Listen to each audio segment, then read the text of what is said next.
Good morning and welcome to Hobby Evolution, episode 454. We are closing in on the end of 2021, so let's look back at the hobby of 2021. So I just want to share my journey throughout the year and touch on some of the other highlights and lowlights of the year that was in the hobby. Good morning. Herman's with us? First one in. Herman, Jenny, George, Vasktech. Good morning, all. Welcome. It is. Did I say Tuesday? Today's actually Wednesday. I'm just all over the place. First off, congratulations to Jenny. 1,000 active listings in her eBay store. A round of applause to Jenny. Congrats, Ed. Good morning to you. Jenny, we did get that snow yesterday, last night. It snowed most of the day, most of the afternoon. My wife guilted me into clearing the driveway and sidewalk last night. I'm like, I'm just going to do it in the morning. It's still snowing. I'll do it in the morning. Actually, by the time I came inside, it had already stopped. I looked out this morning, and it's pretty clear. So I don't have to do it this morning. I'll probably go out, take the shovel out, and just clear a little bit. I think we're supposed to get another small band of snow today. So 2 days in a row of having to use the snowblower. We did get significantly more snow yesterday than we did the day before. Probably, I don't know, 3-4 inches maybe yesterday. Dan, what's up? There's a thought for y'all. Dan in bed. So I listed about 250 cards in my eBay store, 225 listings yesterday, basketball, and then I did a variation listing for some silver laser prisms for NBA Hoops premium stock. So listed those, did some shipping. Today is kind of one of those. I'm going to get shipping done this morning, and then I'm going to tackle some more basketball. I've got a variation listing for Prism that I'm going to do.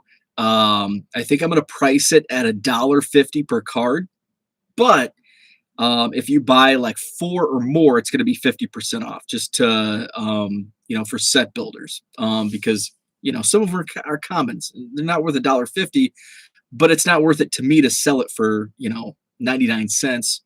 75 cents on a single card sale. So I think that's the strategy. Ken, I'm going to steal your strategy. As I was going through some of my basketball boxes yesterday, I've got a lot of like the David Robinsons, Reggie Millers, those type of basketball cards, and I've got them in volume. So I think I'm going to tear a page out of Ken's book with those player lots, 7-8 cards for $5 shipped. Using the standard envelope. So I think that's today's strategy for listing. Diego and Zach, good morning. Was happy to put her back under 1,000.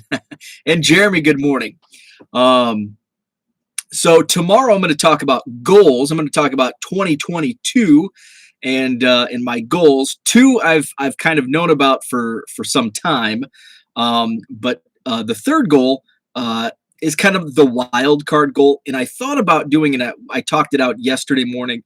Maybe on the I've got the e-bike, maybe do a e-bike goal, but I'm not. I'm going to stick to the hobby, and I might add that in as kind of a honorable mention goal. But I'm going to stick to I'm only doing 3 goals. So I figured all 3 should be hobby related. So I did come up with my third last night. So I'll share what my 3 hobby goals, and actually hobby / business, because one is a business goal. So I'll talk about that tomorrow. Jenny says she's down to 988 listings this morning. Got to get them numbers back up. That's what's always, it's like, I want to hit this target. And then you hit the target, and it's like, now I'm below the target, but it's like, but that's the goal. The goal is to sell. But at the same time, you want to, and that's the battle in my climb to my goal for next year. Oh, spoiler alert! One of my goals next year, I think if you've listened at any point in the last couple of weeks, you've known 50,000 listings by next October. And I'll go through and I'll sell 100. It's like oh man, now I've got to sell even, or I've got to list even more. But wait, that's the ultimate goal, is to get that number down and keep, feeding the eBay store. So what's up, Justin? Good morning. So I'll share my hobby goals for 2022 in tomorrow's show. Tomorrow's Thursday. So then on Friday's show, I might just recap the week because there are a couple listings. I got into an Elite Extra Edition break. Didn't even realize it was live, but got into a break. I don't think I did well. I only watched like half of it. Of course, I had the Cubs.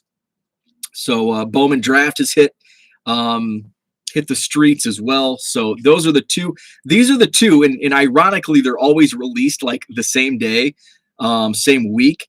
Elite Extra Edition and Bowman Draft. Really the only products I get into breaks. I don't do breaks for other products, just because I usually either am not interested or I just buy boxes myself, or blasters, or whatever. But Elite Extra Edition and Bowman Draft, not products that I want to rip and buy.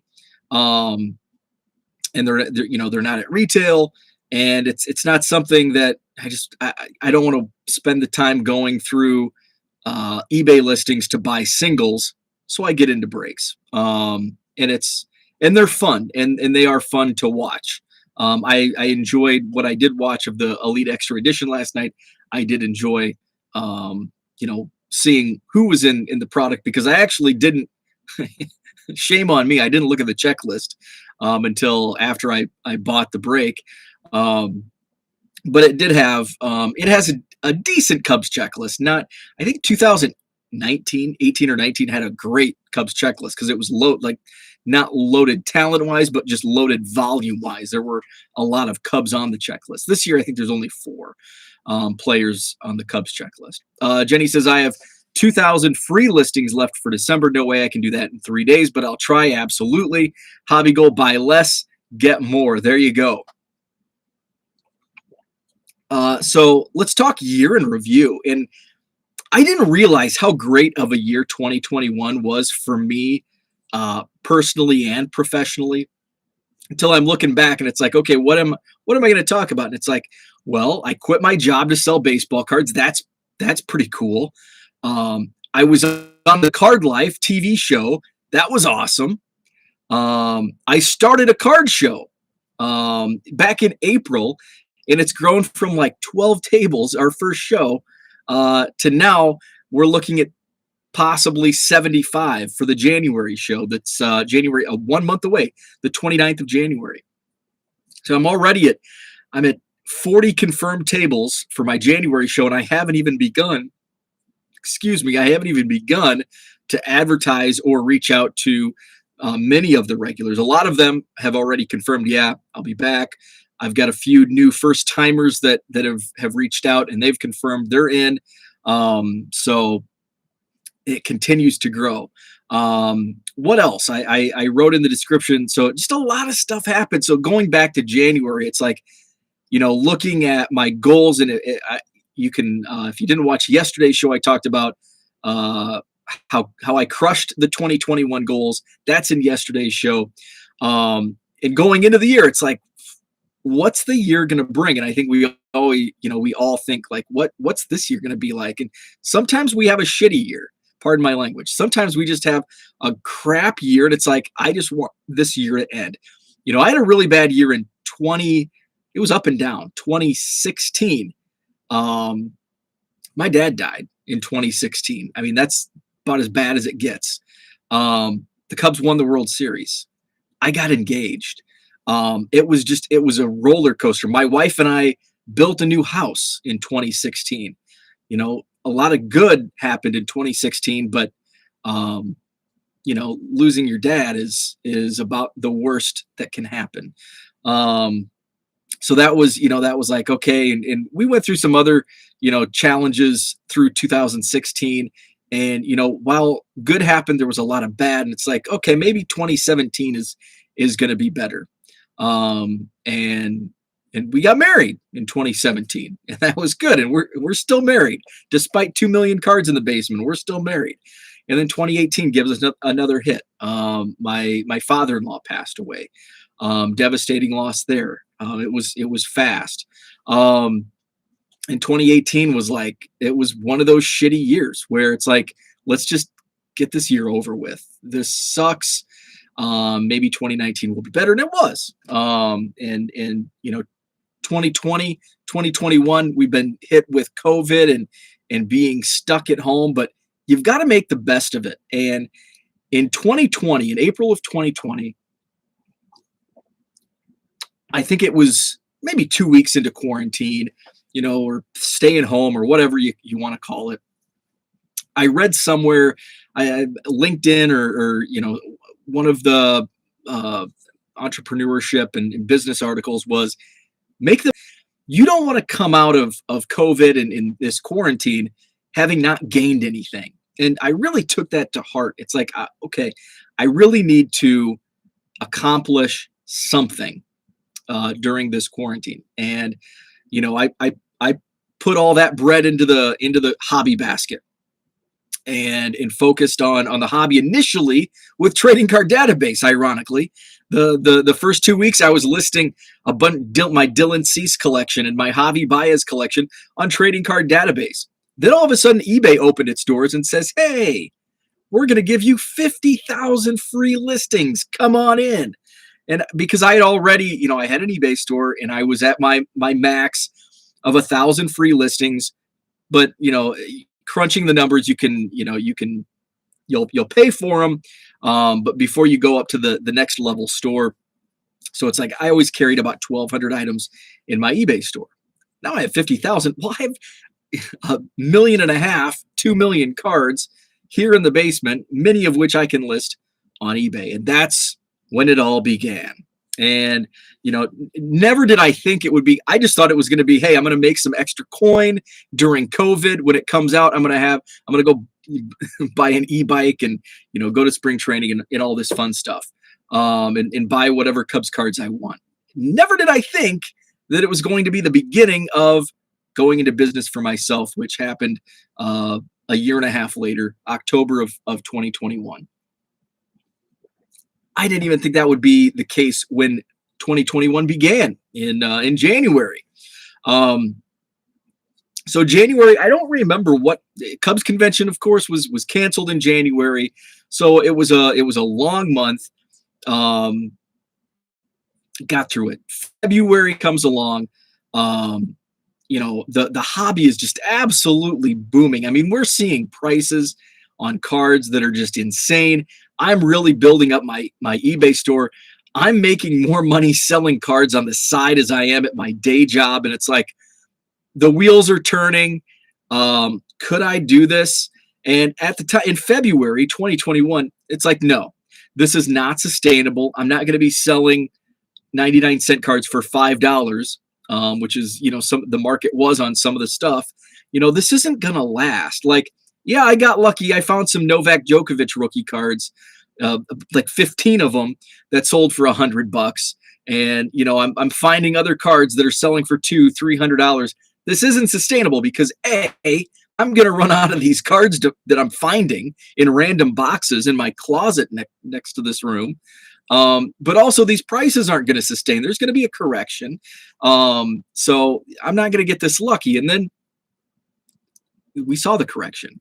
But I also saw continued, some of the sales were sustainable, which is why I decided to do this full time. But let's go back. So February into March, all of a sudden March comes along. My buddy Johnny reaches out. We're just texting back and forth and runs something by me that had been a thought for some time, 2-3 years. Let's start a card show. Now, we had a monthly card show. It was run on Sundays. It was a short show. It was like 10 to 2. My biggest problem with that particular card show was it was in a really small, tiny conference room at a hotel. And there were like 15 tables.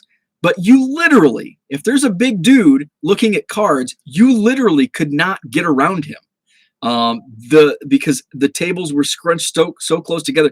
It was like single file around this room. The setup sucked. It was too small. I don't like Sunday shows. I like to sleep in on Sundays. I like to take it easy. I don't like to leave the house on Sundays. That's just me. But I know there's others like me. What do people do on Saturdays? What do I do on Saturdays? I go out. I get my errands run.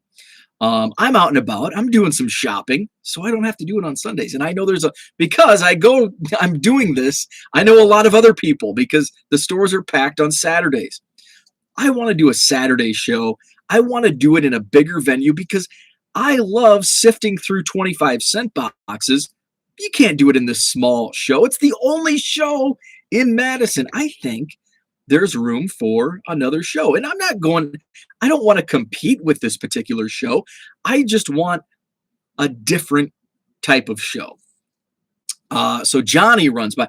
And if Johnny wouldn't have texted me, I wouldn't have started this card show. So he runs it by. He was in real estate. He moved to Texas. So I'm running the show solo now. So he reaches out and says, "Hey, have you ever thought about doing a card show?" Actually, yes, I've thought long and hard about doing it. I've just never taken that next step. He's like, "I've got some connections with commercial real estate that we could rent that's still on the market." Like, okay, he knows his stuff. He knows how to read the contracts on all this stuff. So he handled that. I'm like, I can handle the marketing and promoting. So let's do it. So we found a spot, the Sheraton Hotel, where it still is. Next show, January 29th. Started off super small. We were optimistic. We thought if we can do 30 tables, we're good. And we had 12 plus our tables. So I think our first show we had 17 tables, 12 altogether, or 12 other tables, and then 17 altogether. And it's like, I think there's still room to grow, and it has. It's basically grown every month. We've topped each month over month. And then he left in August or September, so it's been my show since.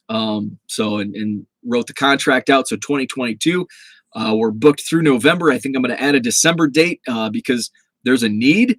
A lot of the dealers and a lot of the people that came to the November show expressed interest in having a December show. So I'm going to put that on the calendar for next year. So all set. I'm going to go back to the chat before I move on into my year in review. Jenny says, she's asking Diego a question. Jenny says, put your show on Craigslist for buyers. I've done that for a show here, and it does bring people. I have done that. I do need to do that more. But I did do that 1 month over the summer, or maybe two. When did you propose to your wife? Was it anywhere around the Cubs World Series? So I proposed to my wife in July of 2016. And it was, so there, okay. So here's a story that I don't know if I've shared this on Hobby Evolution. The story of my proposal in 2016. So we had planned, we talked like we were, she had her ring designed and everything. So it was happening. I just needed to pop the question. We had planned a trip with her parents to Pittsburgh to see her grandparents, and three of her grandparents were still with us at the time, but they were, getting older and older. So, the plan was, hey, we're all ready. How old were we? This was 5 years ago. So mid-30s. We're mid-30s. It's like, okay, we've lived together for a year, 2 years. Let's do it. Her grandparents were still with us, but they were in their mid-90s. Time was not on their side. So let's get this done. So we were going to go visit in Pittsburgh, and we wanted to say, hey, we're getting married. You're coming out next year, because we basically had looked at dates for 2017. So I had everything. I had the ring. Now I had to put something together. So here's what happened. Here's how it went down. So one of her friends was a consultant and happened to be working in Madison. She lives in Chicago. She happened to be consulting with a firm in Madison, and she was in town like 2 or 3 days a week. And like Wednesday nights, her and my wife would go out to dinner downtown Madison. So I wanted to put something together. It's like, okay, there's at the time there was a venue downtown with a rooftop restaurant that my wife wanted to have the wedding and the reception. That later changed. So that was the plan. Oh wait, so that's how it ended up. That's how it ended up. The original plan was we wanted to have the reception, the wedding and reception at a hotel, at a nice hotel that overlooks one of the lakes in Madison. So I had hired a photographer to take photos of the proposal. And the plan was with Lori, my wife's friend, they were going to go to dinner. They were going to eat at the Edgewater, is the name of the hotel. They were going to eat at the Edgewater. And like after dinner, they were going to go out because Lori's like, I want to go see the lake.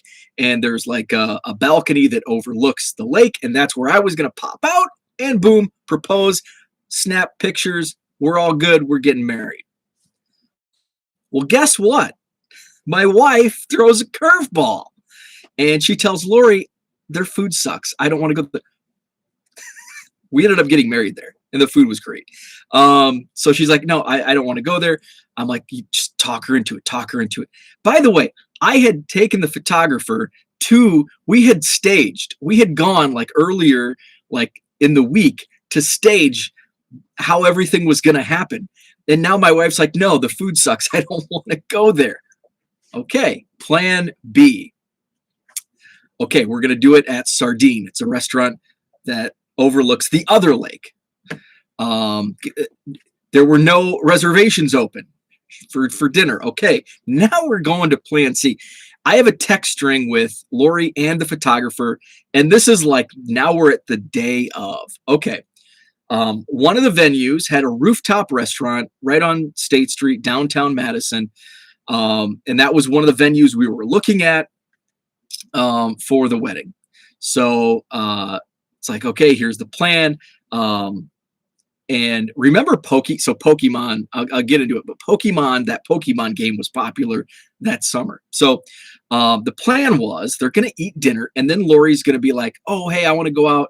I want to look at the Capitol from the outdoor garden. That's, the outdoor rooftop garden. So that was the cue. And then I was going to come out and get on the knee and all that. So they go out and I think the plan was like, and I think my photographer set this up. So my photographer was hidden in disguise, like not hidden in disguise, but my photographer pretended to be playing Pokemon Go, which I think she actually did play this Pokemon Go game. So Lori asks my wife, let's go out. I want to see the Capitol from the rooftop garden. Lori takes my wife out to the garden. The photographer is all ready, and she actually has an assistant. So there's two photographers. My photographer is playing Pokemon Go, and she says, oh, excuse me, can I, and she's posing as like a Pokemon Go / photographer. She like bumps into him. Oh, I'm playing Pokemon Go. Oh, can I get a photo of you two overlooking the Capitol? And then that's where I came in. She said, yes, we got married a year later. But also what I didn't add earlier in that day, so we're already on plan C of where this is all going to happen. My wife canceled dinner because she was too busy with work. Now, it was the only people that knew about this proposal was me, me, my photographer, and her friend Lori. And I didn't want to tell her parents. Like, I wanted this all to be like this surprise, although they knew it was coming. So my wife's like, no. I'm like, Lori, you have to talk her into it. And she's like, she is like hell bent on not going to dinner tonight. I'm like, okay. So I had to text my in-laws and say, okay, it's like one of those like long paragraphs, like, hey, this is what's going on. Amy says she's swamped with work. She canceled dinner on Lori. Lori's supposed to be helping me with this proposal downtown. Can you help? So her dad came in and took over the work. Amy went to dinner. Proposal success. It was fun. So that was the proposal. I don't think I've shared that before on Hobby Evolution. How many cards did you own in 2017 on your wedding day? So on our wedding day, I had already bought some collections. When we met in 2014, I probably only had 25,000 cards, which is a lot to many people, but it's not a lot in comparison to what I have now. I had bought some collections. I probably had 1 million by the time we got married, because we had already moved into this house. We moved in here in November of 16, and I had this card room. So I had, by the wedding day, I think I had over 1 million cards. Do you ever see yourself opening a brick and mortar store? No, but never say never. That's not in the plans. But again, never say never. OG Card Scammer. That's an interesting name. Where are you located? I'm in Madison, Wisconsin. When you started Card Show, do you own the tables and chairs and cases? Do you need insurance, security? Do you charge? That's so. No. So, and that varies depending on the venue. So my venue, tables, chairs, all that comes with it. They set everything up. Tables, chairs, and they have nice tablecloths that cover the actual tables. There's no like, they don't nickel and dime me like, okay, we're going to charge you X amount for more tables or more chairs. In fact, I have to take chairs. When I go set up the day before, they set it up for me, but then I have to tweak it, because I'll have, people with 3 tables, people with 1 table, I put people in the same spots. So I go to make sure I put name tags down. I go to alter the setup. So I actually have to take chairs out of the room into storage, because they put so many out. Insurance is it's like built in with the contract. I don't do cases. I've thought about buying some cases and renting them out, but no, people bring their own cases. I don't have security. It hasn't grown to that. We have had a couple small theft issues. The last 2 months we have not. And there's no admission charge. I kind of review that on a monthly basis. I may go back to an admission structure, but at the beginning we were only getting about 200 people in the door, which was actually pretty good for the first 2 months. But basically, it was difficult finding somebody to take money, and then we, had to pay them. And so it was like, what's the point? It's like $50.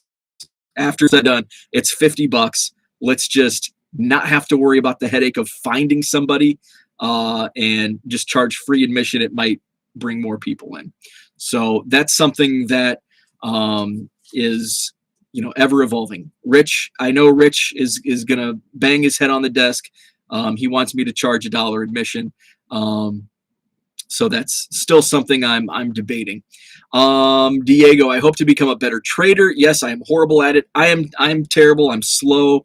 I always have trade packages I have to return. That's why I can't trade right now.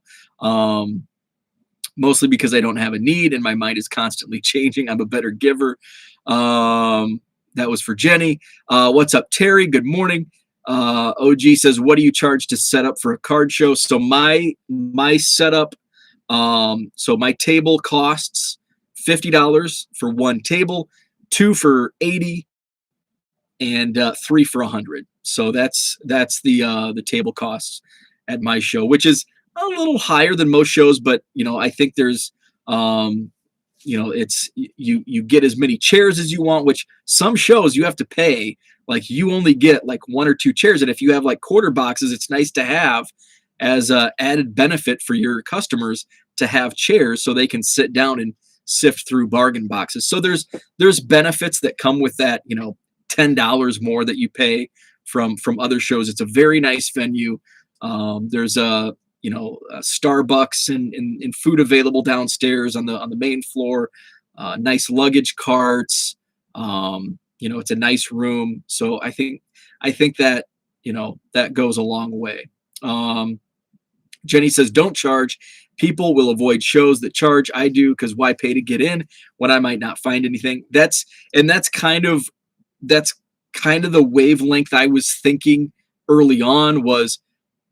It was difficult finding somebody to man the table. Now my mom came up and did it 1 month, but it's like she's not going to come up every month to do this. And it's like it's a whole weekend for her. And to find help, like, and this was early on. It was difficult before. Like now, is anybody going to want to sit and take money for 6 hours, 8 hours, for basically minimum wage? No. So it's, and now I'm the lone promoter. And I would have to rearrange my setup if I wanted to do that. The room's tricky because there's two doors. It's a 5,500 square feet room. You could enter from both ways. There's bank of elevators on both sides. So it's just a tricky setup for one person. So it's just one of those things where I think if I went back to charging, it would be if I had an autograph guest. And I have talked to some people, and I've got a friend of mine who kind of manages a former big league player that lives kind of in the area. And, we kind of talked about it a few months ago, and it's like, it's a, one cost, just charge, do free autographs and charge $5 admission. And so that's something that, but then again, you're going to have, I want to avoid as many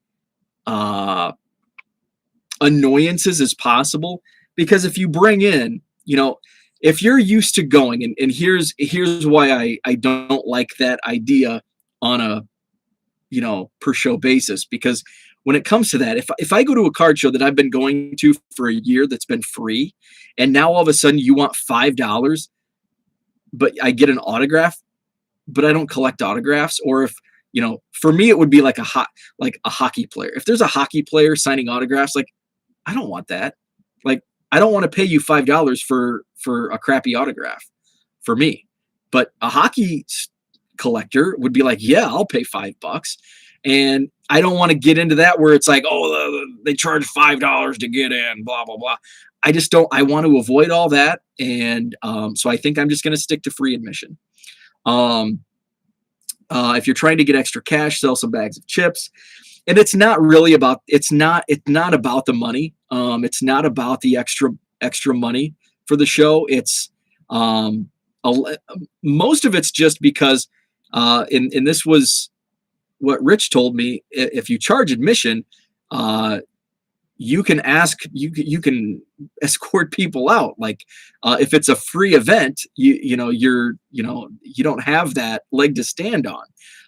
So that's kind of where it's at. So it's at the beginning it was because we were only selling 12 tables. So it was not worth, for me it was, because I wanted the show and I knew the potential we had. So if we had to take our lumps early on in building this card show up, it was well worth it, and it has turned out to be that way. So yes, at the time, back in April and May, it was about the money, and it was, it's like, okay, it's a hassle finding somebody to make $50. So it was about the money in April. Now it's really not. Let's see. And the point about chips, candy bars, that's a great point. Here's the thing. We can't do that. We cannot sell food items, and they have concession stands in the ballroom, but I would have to pay like an additional several $100s to open that up and to offer food. And I just don't think for a 9 a.m. to 2 p.m. show, it's just not worth it. There is like, and I've done this myself. I've gone downstairs and there's like a faux star. It's a Starbucks, but it's not really a Starbucks. They have Starbucks coffee, and I think they have signage, but they have like sandwiches and drinks out of a cooler. So, and I've done that a couple times. I just go downstairs and buy a Pepsi and buy a sandwich, and so at least we have that. So it's not, and that's another perk. That's another perk to having it at this venue, where food is available. Like, just have a buddy watch your table, go downstairs and buy some chips and a sandwich. Terry says, off subject, you use eBay promoted listings. I do. I am a huge proponent of promoted listings, although they have altered promoted listings. I have not tried the advanced promoted listings, which are new. I've not tried that. I do the traditional, and I just set it to whatever eBay recommends, which is typically 4 to 5%. I saw a huge, when I started using it, I hit myself that I should have been using it earlier, because it boosted my sales. It boosted my traffic like nothing else. It was amazing. So yes, I'm a big proponent of promoted listings. How much is the space for hosting the show? I'm not going to reveal that information. But it varies. And oftentimes you have to shop around. I've heard from other promoters, it's like, this is what it costs it. And it's like, and you have to bring in, this and this. And it's like, wow, that's, we got very lucky. We got very lucky, with the Sheraton here in Madison. So, yeah, so I'm 37 minutes in. Year in review. It was great. It was a fun year. Looking forward to bigger and better things in 2022. Kind of got off on a tangent. So tomorrow I will talk about hobby goals. I have 3 hobby goals set up for 2022. I've shared 2 of them. In fact, I shared one of them earlier in this show. And I've been to a card show in a mall. It's open to all. Yes. Yeah, mall shows. And I hate mall shows, and here's why. Because mall shows are multi-day, and I hate multi-day shows. So I hate mall shows. So I'm gonna share my hobby goals for 2022 tomorrow, and get back to it. The hotels are unique. It's a card show destination. Limits walk-by traffic. It is, and I don't think there's a perfect card show destination, because with mall shows, a lot of people hate mall shows. I hate mall shows. I don't go to mall shows. And I think there's a lot of people like me that don't go to mall shows.